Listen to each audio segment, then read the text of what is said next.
Medyo mainit pa oh.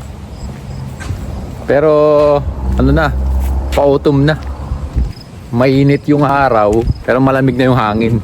So, hello mga kanoy, kumusta kayo? Ngayon isang mabilis na vlog lang habang naglalakad tayo. So ngayon may ibabalita ako sa inyo kasi yun nga, gusto ko kayong i-inform sa mga subscribers and then sa mga followers ko sa Facebook na gusto rin magpunta dito sa Canada.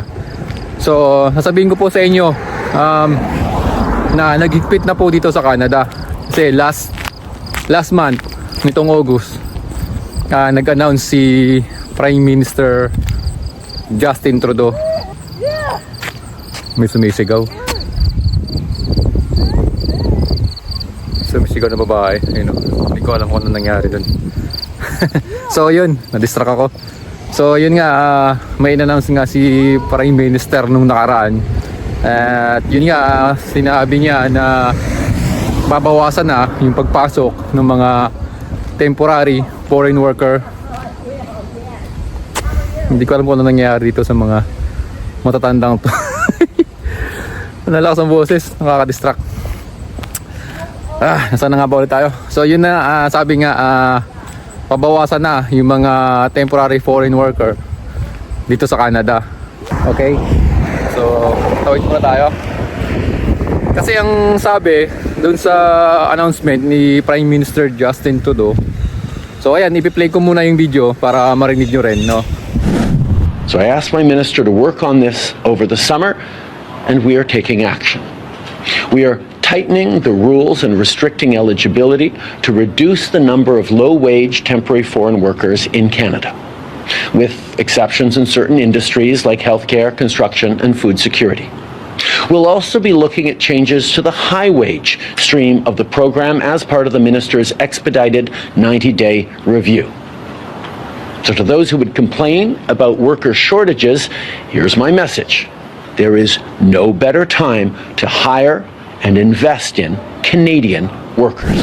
Ayun, sinabi nga niya na babawasan na yung pagpasok ng mga temporary foreign worker dito sa Canada, and doon sa lugar na merong mataas yung unemployment rate ay hindi na sila magpo-process kasi ang ipa-priority nila ay yung mga Canadian, yung mga local, mga citizen, mga permanent residents dito. Yun ang ipa-priority nila kesa doon sa mga foreign worker. Sinabi din doon na 10% na lang yung kukunin nila. So may cap, kumbaga may limit na. Unlike dati na kuha lang sila ng kuha ng kuha.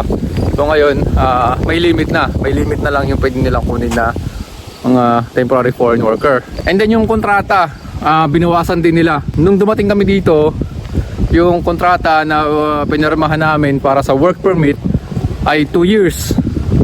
So ngayon, ginawa na lang nila na 1 year. Ang komento ko dito, 1 year na lang yung kontrata.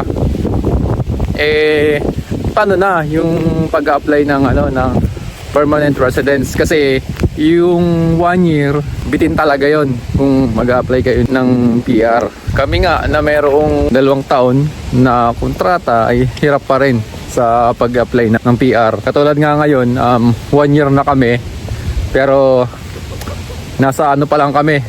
Yung stage namin sa pag-apply ng PR is nasa nomination pa lang, nasa provincial nominee pa lang. Wala pa kami dun sa federal. So hanggang dun pa lang. Kaya ang masasabi ko dun sa 1 year na ibibigay nila ay bitin talaga yung 1 year para sa pag-apply ng permanent residence. Kaya dun sa mga nagpaplano na pumunta dito sa Canada, so tuloy nyo lang.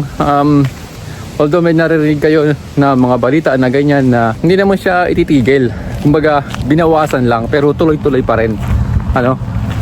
Sa mga kababayan natin na gustong magtrabaho pa rin dito sa Canada, pumunta sa Canada, so tuloy nyo lang po, lalo na kung merong opportunity na kung meron kayong pagkakataon na makapunta dito, may dumating sa inyong opportunity, i-grab nyo lang, tuloy nyo lang, huwag kayo mawala ng pag-asa. Kasi ang sabi nga, pagka sumuko ka, talo ka, diba? So ganun yun. Kaya kahit kami nandito, na affected din. Syempre kinakabahan kami kasi mga temporary foreign worker kami, under Lamia pa rin, hindi pa kami permanent residents. Kaya so malalaman natin sa mga susunod kung ano ang mangyayari, ano. So kung ano man ang mangyayari, i-update ko pa rin kayo. Ayun. So yun lang yung ibabahagi ko sa inyo kasi yun nga, lumabas yung balitang yun, lahat kami nagulat, no.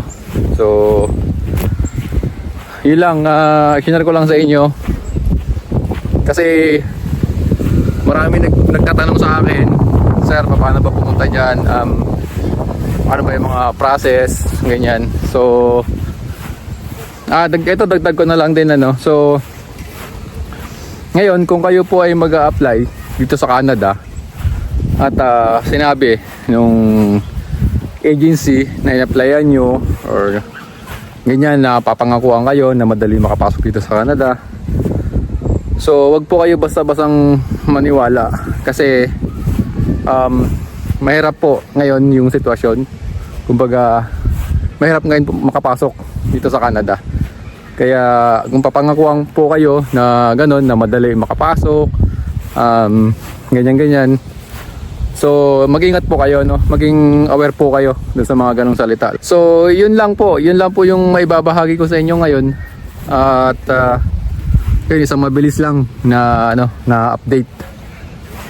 Pero wag pa rin po kayo mawala ng pag-asa. Laban lang, tuloy lang sa sa pangarap sa buhay. So yun lang, hanggang sa muli, at kita-kits po tayo ulit sa susunod na vlog. Adios. Kasi ang sabi nga, pagka sumuko ka, talo ka, 'di ba?